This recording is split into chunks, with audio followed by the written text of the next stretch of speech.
This is Things You Might Not Have Heard. I am Jay Cleveland Payne. And yes, if you're watching the video, the teaser graphic is the Super Bowl trophy for Super Bowl LIX, which math. And what a week. 7 full days. Today is day 8. Trump presidency number 47. And he's taking for this stories. 10 stories in the queue today. Basically, most of them are Donald Trump related or executive order related, which is the same thing. So we'll get to that. A whole lot of stuff that happened. And a lot of these things we have covered in clips and go back for. So it may seem familiar, but just to remind you, these things did happen in only just a week. And it's only been a week for what's going to be very long years. So I am Jay Cleveland Payne. Thank you so much for being a part of Things You Might Have Heard. These are stories that you deemed as conversational. They're kind of your fault. 10 stories from the past weekend vetted by U.S. Conversational that cover current events, pop culture, news, information, and politics, and you make this thing happen. We also have a bit on the opioid settlement that's there, and a little bit of college football for the ratings, plus a lot of executive orders. So that all happens. We'll explain the vetting process at the end of the headlines features, but remind you that our website is a conversationproject.com, our online home, so you can find out more about us whenever you're out there about. And you can also email me with your questions, comments, and concerns and complaints at the conversation inbox gmail.com. If I'm not said so yet, although I did say it's been 7 days since the beginning of the Trump presidency, which was the 20th, it is Monday, 27th of January, 2025. Thank you so much for being with us for this day. We will explain how the stories got here when we get to the end. No particular order as this thing worked out, just sort of the narrative that came out and the way the stories worked or how they worked. And as we said, you gave us the inclination that these are worthy, so it kind of is your fault. Start off with headline number 1 for this morning, and it starts off with Pete Hegseth and Kristi Noem both being confirmed over the weekend. U.S. Senate confirmed both President Trump's or 2 of President Trump's key cabinet member nominees, Pete Hegseth for Secretary of Defense and Kristi Noem as Secretary of Homeland Security. Now, Hegseth had some issues about whether he was qualified, and some people really questioned that. In fact, there were 3 dissenting Republicans, because the split's very short, to make things happen. One of those Republicans, Mitch McConnell, who has had quite a history with Donald Trump, but all showing up to vote, 50-50 vote happening. J.D. Vance, vice president, had to work as the president of the Senate and break the tiebreaker for the former Fox and Friends host to get that job. He is a former veteran of the Afghan war and Iraqi war, so he's seen combat, he's seen things going forward, but he has some controversial sort of mannish things that he says about women in combat and, just getting the wokeness out of what's the military, which is why Donald Trump basically likes him, why they're basically pushing for him. We'll see how well he works as he has a job. Many people say he does not have the actual regimen to actually get the work done. In fact, having some bad vibes in some past of charity work he did for some charities that work for veterans, where money was mishandled and drunkenness on the job, and affairs and kids and sex and all that stuff like that. We'll see how he does when he goes to work. Down, he says he will not have another drink until he's 10 years over. We shall see. Kristi Noem didn't really have the biggest issues. Of course, she did have the whole "I killed my dog" thing from her book that kind of kept her out of the contention for anything higher. But as Homeland Security Director, she is going to be pretty fine. In fact, it was bipartisan, 59-34 vote. Most people, many Democrats, jumped on the bandwagon to get her in that position. And she's a staunch defender of Donald Trump and his agenda. Now, what's going to happen is how they're going to deal with things, southern border and immigration reform. Right now, a lot of things being done by the pen of Donald Trump, which is causing a lot of heartburn for many people understanding what's going on. The term unintended consequences will come up a few times throughout this morning, so bear with me on that one. But we're going to see how this plays out. As I said, she was not seen as someone that's going to be as controversial as many. Of course, this week we also have the confirmation hearings for both Tulsi Gabbard and for Robert Kennedy Jr., 2 folks that are a little bit extra on the crazy side that may have some issues. But we'll see what's going on going forward. Right now, basically everybody Trump wanted has gotten through, with the exception of Matt Gaetz, who withdrew himself, which probably was best for all of us. Let's move on to headline number 2 this morning. I know that was long. We're going to try our best to keep things going, keep the flow moving as best as possible.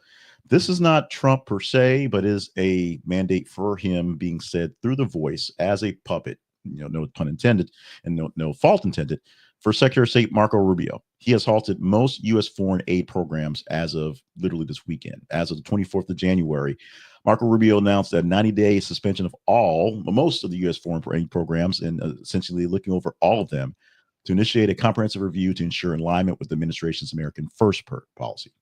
The directive stops work orders on nearly all existing foreign assistance awards, with exceptions to military financing to Israel and Egypt, as well as emergency food assistance. So those are pretty big, what's happening right now. So they don't get any money cut from their funding. Everybody else, you're on hold. What that mean for Ukraine? Well, I'll go deeper into the whole system. The suspension affects a wide range of aid programs, including those related to health, education, vocation, training, and security support. Notably, while military aid to Ukraine continues, military aid, other forms of assistance to key allies such as Ukraine, Jordan, and Taiwan are impacted. This move has raised concerns among officials and humanitarian organizations of potential disruptions to civil services and support for conflict zones for vulnerable regions, as you would expect. In about 85 days or so, we'll know what the deal is and who continues to get funding in the meantime. But for right now, Secretary of State, the man who runs these things, that's now Marco Rubio, who got 100%, literally everybody voted for him, 99 to 0 voted him in, is putting forth the agenda per his boss, Donald Trump, as expected. Let's talk a lot of executive orders. Here's one that surprised a lot of folks and had me sort of scratching my head when it came out early in the week, or late in the week, early in the weekend, if you said, for Friday. Trump revoked the equal employment opportunity rule enacted by Lyndon B. Johnson in 1965. So it's not about erasing things from Biden or maybe Obama or maybe even Clinton, but going all the way back to the 60s. This was done on the 21st. So it's a couple of days. He's been signing these things for a while, and it's taken us a while to sort of sift through and see what the actual impact is. This one was titled "Ending Illegal Opportunity," and it goes back to getting rid of Order 11246, which was signed by Lyndon B. Johnson in 65, that mandated federal contractors implement affirmative action programs to promote equal employment opportunities and prohibited employment discrimination based on race, color, religion, sex, and sexual orientation, gender identity, and national origin. This sounds like DEI or DEIA with the extra layer into it for diversity, equity, inclusion, and accessibility programs and those policies. And essentially, Donald Trump is not having that. No preferential treatment to deviate from merit-based hiring practices. It encourages the private sector to entitle itself to basically get rid of any DEIA practice, and the U.S. Attorney General asked to identify the organizations that engage in those practices because they're deemed discriminatory and should be punished. So here's the problem.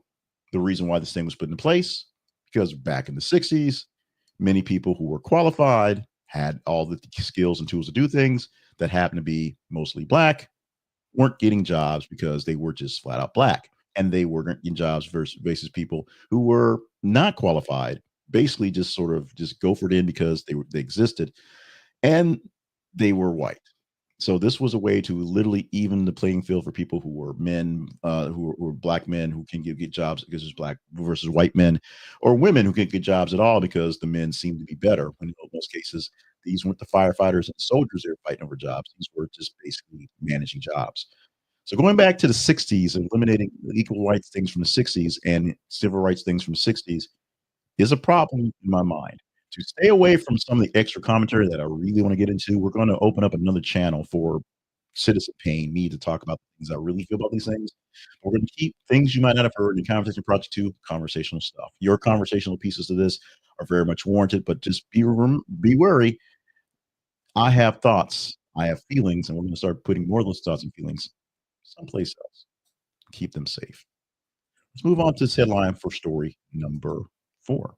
That story headline reads, Trump imposes tariffs on Colombia over rejection of U.S. deportation flights. I'm going to read this as written because it's the best way to do it. This story changed a few times, and now everybody's hunky-dory. Colombia and us are back on loving terms again. But back on the 26th, way back 2 days ago, or yesterday, I guess, President Trump announced a 25% tariff on all goods imported from Colombia. This decision came after Colombian President Gustavo Petro refused to allow 2 U.S. military aircraft carrying deported Colombian nationals into Colombia. They could not land. So they landed someplace else, Peru, I believe. And we're just kind of waiting there to just be, dealt with. Each flight was carrying about 80 deported migrants back to Colombia. Trump put these tariffs on the Colombia and warned that they might go up to 50% if Colombia doesn't actually reverse its decision. So what happened?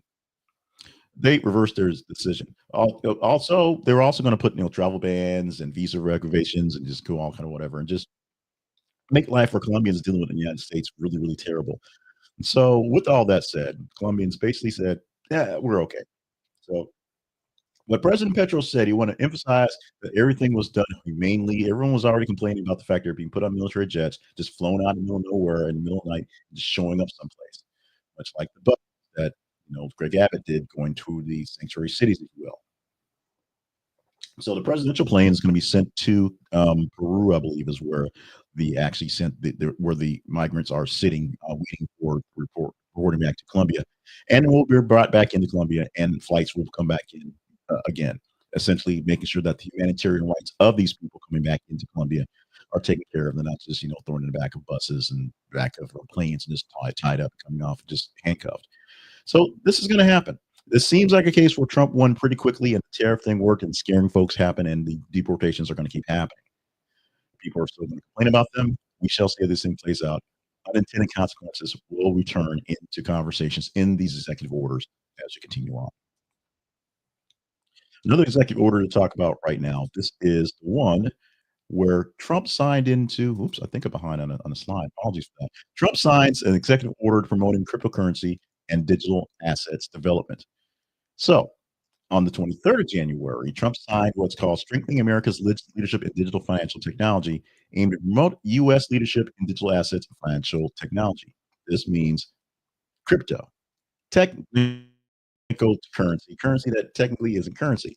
The Presidential Working Group on Digital Asset Markets, chaired by Special Advisor for AI and Crypto David Sachs, and includes the Treasury and Secretary of Departments and Homeland Security as well, are grouping together to make sure that they can make the stable coins, crypto coins, good coins, work for the betterment of Americans. Of course, this all comes along with the notation that Donald Trump launched his own coin a few days before coming into presidency. Full disclosure, I own a couple coins of that one. And it's gone up, it's gone down, it's gone up a little bit more, it's gone down a whole lot. But from that, Donald Trump basically earned about $3 billion in the downs of the so far. Although, will it last? We don't know. Melania Trump, her own coin as well, also getting some scrutiny. Whether Donald Trump is jumping into the crypto game because it's a good thing to have, or it's a good grift for him to have, is sort of in the eye of the beholder. But Executive Order 14067 is there to make sure the framework for international engagement on digital assets is working. Essentially, we have an actual framework to use this for currency or digital assets that aren't just people laundering money back and forth. We're going to take a moment, make sure we're on the right slide. We got some glitches in technology today, so some things aren't quite in order. We apologize for that, but we do want to remind you that we do exist because we're here. And if you're here with us this far, we hope that you're enjoying what you're seeing and enjoying what you're hearing and the news you're getting and the commentary you get. As I said a bit earlier, we're going to open up another channel that's going to be a bit more commentary. Still the news, but more of the commentary, more of the thought process as opposed to just the story, just the headline going into it. Because these are going to be kind of interesting times, and I believe I need to get full say. If you like what you're seeing right now for here, make sure you like, share, and subscribe to what we're doing. Like the videos and the audios you're hearing for this here work, so I know I'm getting the right stories, the right commentary mix, and things in there for you to get to. If you enjoy this and know people who enjoy this type of news and commentary, share it with the like-minded folks who will enjoy it and take it in as well. If you like it, I know it's good stuff. If you like it, the algorithm thinks it's good stuff and share it to other people. They may watch more of it, listen to more of it as well. If you're not subscribed and getting this in your feed automatically, whether you've got notifications on or not, hit subscribe. And then check back every so often to our page or our feed or wherever you're finding us out there on the interwebs and see what's going on. We're moving some things around. So if you're subscribing via podcast, we're moving some of the podcast feeds. I think the locations will stay. We're going to go ahead and keep paying for pod page as the page and change some feed things so we can get some more engagement. Honestly, I can do some monetization. So we're going to do on that one. I'll ask you less for money going forward. But in the meantime, we just need you to engage with us, grow the conversation project, like, share, and subscribe to the stuff you are seeing in places just like here. This one's not the biggest part of unintended consequences, but it does have something to say about what's going on. Now, the Interior Department renamed the Gulf of Mexico the Gulf of America and Denali to Mount McKinley. Gulf of Mexico, we've talked about this for I guess, seems like weeks, but I guess it has been weeks, but it hasn't been official except for like 4 or 5 days. The Restoring Names that Honor American Greatness executive order renamed the Gulf of Mexico to Gulf of America and reverted Alaska's Denali back to Mount McKinley, although Denali was called that before by natives of Alaskan. And Gulf of Mexico is called that because of the Mexican Indians that were there 400 years ago, not because of the nation of Mexico or the nation of the United States, which, yes, does cover by territory more of the Gulf line, but that's essentially it. Department of Interior says it's there. They're going to start, changing what they need to do, changing signs, reflecting on maps, things like that. Problem is, you actually have to ask other people when you change things because just because you call it one thing doesn't mean someone else can call it something else, especially when it's recognized as something else. McKinley's sort of its own thing because you can do that, although the locals are going to say, we're going to keep calling it Denali. We're good with that. For the Gulf of Mexico, for Mexico itself and other people who tend to, drive their boats into the Gulf, that might be a bit of a harder sell, but we will see how these changes in the actual names become changes in actual policy. Spoiler alert, it's going to be harder than making people take in migrants by giving them tariffs. A little bit harder.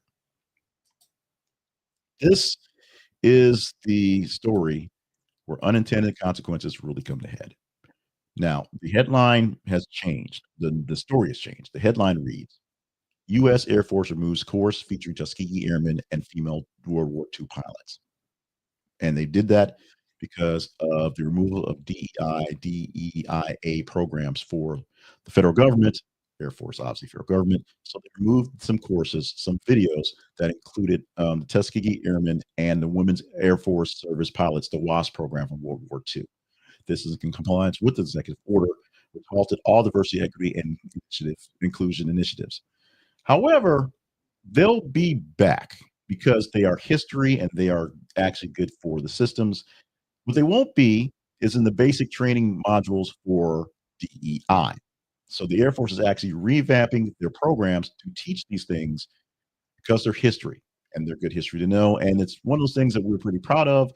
The Tuskegee Airmen never lost, as far as my history goes, never lost a plane while flying escorts during the war. And the WASPs were there to do the jobs that the men couldn't do over here because they're out there flying the planes flying. They were taxiing planes and escorting things here and doing a little bit of work overseas, but not the main heavy work going to battle.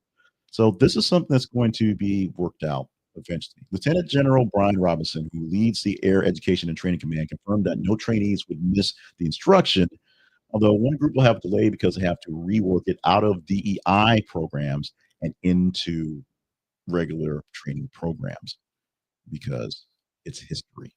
It's kind of good to know. Let's move on to our next story. We're moving out of executive orders, moving into other things that happened over the weekend, other than the after effects of executive orders. One thing that did happen is this settlement. The Purdue Pharma and the Sackler family have increased the settlement, the contribution to $7.4 billion for opioids. This is announced on the 23rd. It increases Sackler's contribution to $6.5 billion, with Purdue adding about $900 million, basically $1 billion on their own. The contributions will go over 15 years, while Purdue, that'll be the Sackler will be paid over 15 years, not upfront. The $1 million, nearly $900 million will go immediately for Purdue Pharma. That's coming right out of the pockets right now. Settlement funds are designed to support opioid addiction treatment, prevention, and recovery programs across the United States.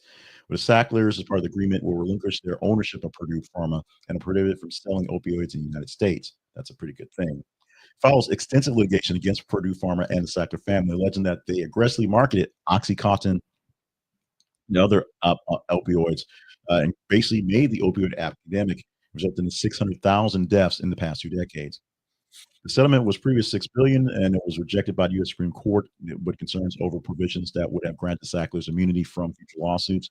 And so, in this case, is now they're basically pulled their options out of Purdue Pharma, so they can't make any money off of anything going forward, and keeping them out of that right now. Plus, a little extra money going forward. The settlement is pending approval from a bankruptcy court. If approved, it will be one of the largest financial settlements related to opioid crisis, aiming to provide substantial resources for combating opioid addiction and supporting affected communities. Wrapping things up with some fun and some sports. The first one, maybe not as fun as the last one, but let's get into story number 9. Last Monday's Ohio State Notre Dame ratings reveal CFP national championship viewership issues. So the college football playoff kicked things off with this first 12 game playoff system. So that happened this past year. This past Monday, the winner of the game between Ohio State and Notre Dame was Ohio State. So there you have that. As a hater, I just have to live with that.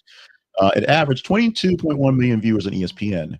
And while this made the most watched college football game of the season, it was a 12% decline from the previous year's championship. So last year's championship had more people watching it, mainly because one would say the scheduling conflicts of the championship game had a lot of issues. Number one, Donald Trump's inauguration, which had a lot of eyeballs. I watched them both, all the stuff for inauguration day and the football game going forward, and a lot of other things just sort of happening on the 20th of January on this magical year. Semifinals were scheduled for weekdays, so that led to a 17% drop in viewership instead of being on a Saturday or Sunday. So that made that happen as well because some people go to work on Monday. And the 12-team playoff format made it more increased engagement, but may have led to some fatigue when some of the players, some of the teams, some of the folks people are looking to see got bounced. Although in the actual fairness of the system, some of the teams that people expected didn't deserve to be there got bounced early, and then in the next round where all the favorites were supposed to have been there, they all got beat. So it came down to not so much underdogs. Not that Notre Dame was an underdog or that Ohio State by any means is an underdog team. They just weren't the highly ranked teams. And of course, a lot of teams that were left out in the cold, Alabama, notable one, may have performed better in some of these games. So what you got to see is also a big part of it. The ESPN is happy with the satisfaction of what happened. It was pretty good for inaugural season. They're ready to boost it up for next year with title games on both ABC and ESPN to make sure that all will see them enhancing the viewing experience.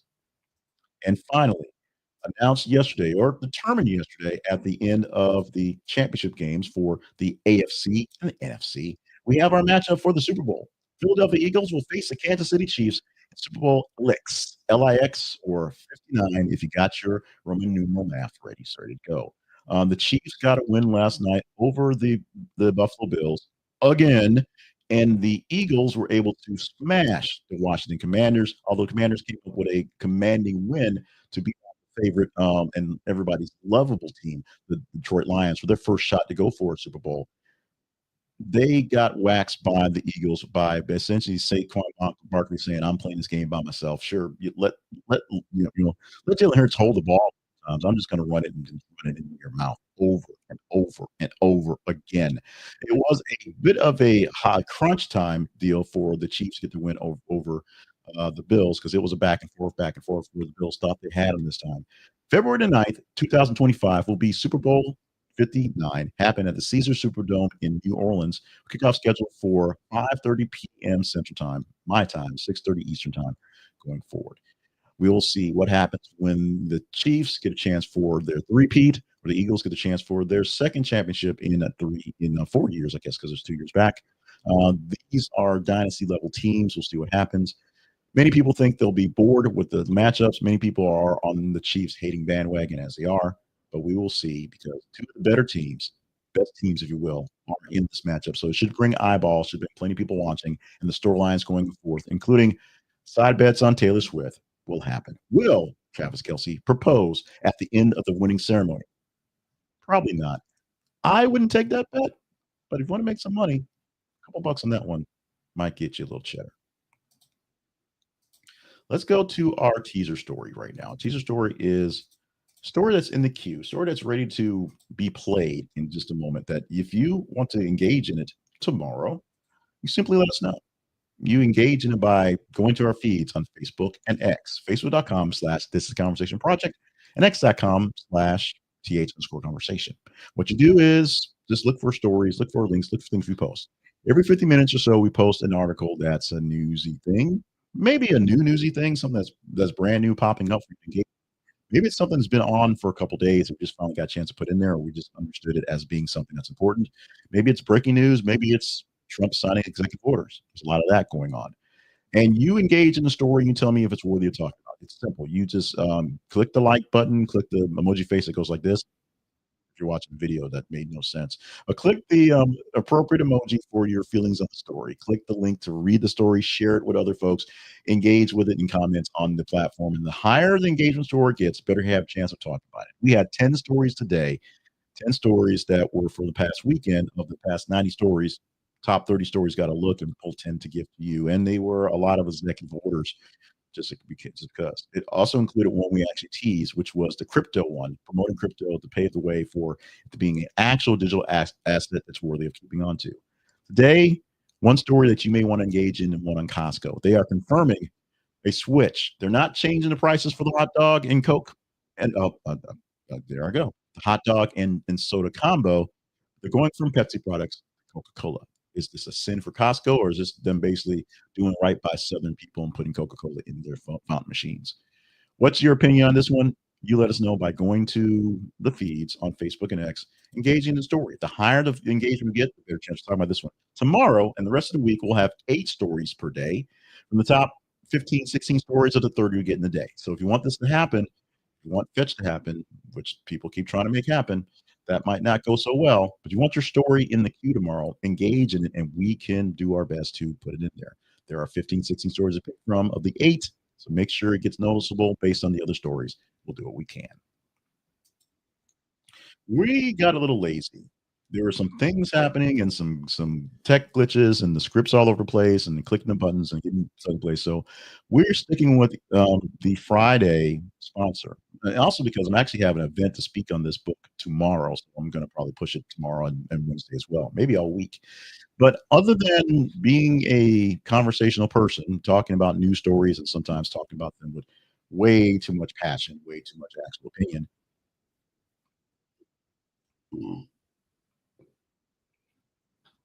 I'm a author of other informational things.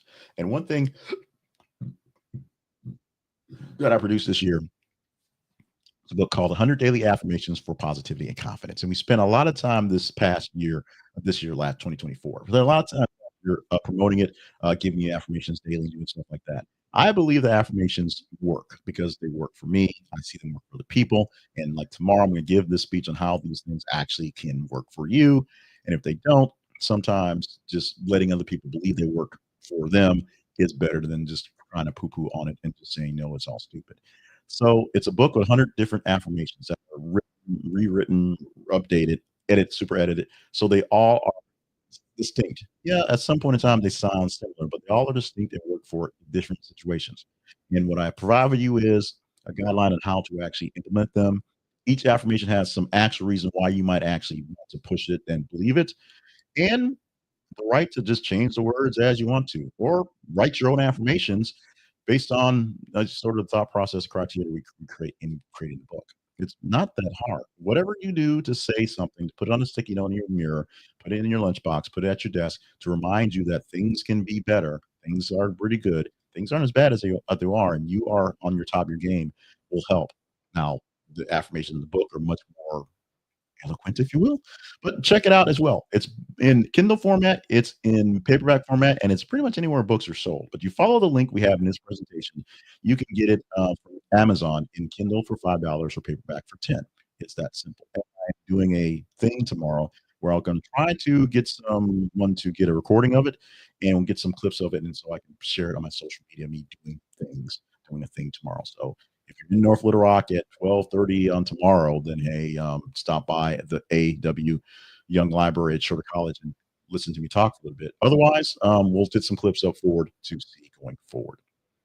And now, let's talk about us very quickly because this is going real long with all the extra clicks we're doing because it's taking extra time.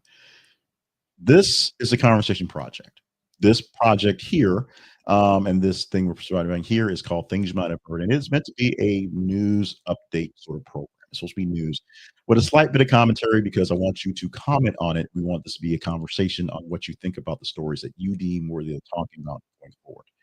Going forward, we're going to launch middle of this week, next week officially, another channel or revamp another channel, make it ready to inhabit to do more commentary. Now, my commentary stuff has not always flown so great in the past, but it was fairly good and fairly well received in the last Trump administration. And with this Trump administration going the way it is right now, I've got things to say, and I don't want to sully the waters of the Conversation Project. We want people to have all opinions. I want all your opinions. I want to hear exactly what you want to say, even if you don't agree with what I think about it, because that's how things work out. I don't. I am not saying your ideas are your opinions are unfounded. They're different. We all have different ideas, and we should come to the conclusion that we have different ideas, and we all want the same things: greatness for the world, America, all that great stuff. But the new channel, the new channel, YouTube channel, and channel in general, will be coming very soon. Now, for this thing here, we need you to help us grow. We're at 1,700 subscribers, almost 1,800 on YouTube. That's basically our big measuring stick going forward. We're trying to reach. I'm trying to actually, in theory, reach 2,500 at the end of the year because I got those ideas. Someone in a comment said, you're reaching 10,000 this year. That's would be great, but we have real logistic goals and things going on. So for that one, we want to realistically reach 2,500, which would be a great milestone. We also want to grow our expansion on our podcast. We want to reach that Vapor podcast and get more out of those and other channels such as our X channel, and get some more life on Threads. And hopefully they'll figure out how to get me some stats to go for my Threads and some Blue Sky and the stats there as well. So we're growing. We need you to help us grow. Go to our website, thisistheconversationproject.com, and do some calls to actions. Do some things out there. Read some of the past stories and see how we got to where we are today. Check out some of our sponsors and visit them and buy from them. Those are affiliate links. When you buy from them, we get a small commission. If you think we're doing well, if it's your first time here, then you may take a little while to get to that. If you think we're doing well, consider being a partner. We hype our partners up on Fridays, so we'll get more information on those. Those are people who pay into our partnership memberships, either on YouTube via the membership thing or via Buy Me Coffee. Links are at the website. And of course, the big thing you do is keep us growing, keep us on point, keep us paying attention to what's in the news by engaging in stories. All I do is go through news stories all day long and just aggregate things that pop up in feeds and other places, other websites that look interesting, and things that may or may not really fit the venue as something that's interesting. Sometimes the weirder stories get out there, and sometimes you guys love those stories. It's up to you. It's up to you. Follow us at our feeds, engage with the stories, and of course, email me at the conversation inbox at gmail.com. Those things cost very little and they keep us going. Now, if you want to do extra work on that, engaging with us and being a partner, doing the sponsorship stuff, doing the all the things, that's awesome. Thing we need you to do is be in the conversation. So this is a conversation, and look out for something less conversational, although you can still comment on that as well, where I'll go deeper into my actual thoughts on things and can do it in a way that doesn't get in the way of all the news. Because the news is an important part of this stuff here. The comments just sort of pepper in some and spice it up so we can get some conversation going, get some back and forth going. And we appreciate all the back and forth we've had in the last couple of weeks. We can enjoy the engagement. It is lovely. Thank you so much for all that. Thank you so much for being with us in general. We love you all. I mean it so much. This Monday, January 27th edition, 2025 of Things You Might Have Heard is all done. So we're going to wrap it up. I'm not sure what I'm going to do about clips and stuff, because most of the stories we did, I actually did clips over the weekend because I sort of had to make sure they got in there. So that they were topical news stuff. So we'll see what we're doing right now. We need you to follow us on our feeds. We need you to like us on YouTube. We need you to follow us and do what you can to give us the metrics, because right now it means engagement, it means conversation. You're not so much resistance, but somewhere to give your opinion, whether you want to agree or disagree with me. And the more I can do to help fund my efforts, the more chances I am to be here a bit longer. So those things all are real. Those things all are true. We've gone very long. So thank you so much for being with us for this Monday. 5 days a week, we have the show for you. So enjoy today. Enjoy your day today. Enjoy your full week, and be here tomorrow for 8 stories you will help us pick, because you will deem them as conversational picks to get into for things you might not have heard.